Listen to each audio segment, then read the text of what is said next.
İşinde bir faydası yok. Ve qəlbini biz öz zikrimizi anmaqdan qafil eləmişikdir. Elə adamları itaat eləmir, onların oturup durma. Sen onu oturup dura bilməzsən. Sənin dostun Allah'tan qorxanlardır, kimlərdir? Allah Teala diyor ki, ya eyyühellezine amenu taqullaha ve kunu ma'as-sadiqin. Ey iman gətirənlər, Allah'tan qorxun. Sadık insanlarla bir yerdə olun. Sadık kimdir? Gizlini də, aşkarı da. Hər bir halı Allahla sadiq olan. Onlarla oturur. Onlarla yoldaşlıq elə. Onlardan sənə xeyir gələcək. Sadiqdən sadiqliyə öyrənəcəksən. Yalancıdan yalancılığa öyrənəcəksən.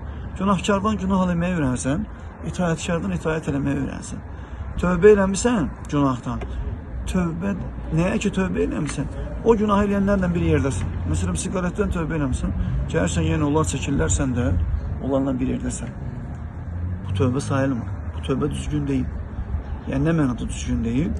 O tövbəni otuşturmaq üçün səbəbləri götürməmisən. Əksinə tövbəni pozmaq üçün səbəb götürmüsən. Yəni kimi aldalırsan. Heç kim aldada bilməzsən.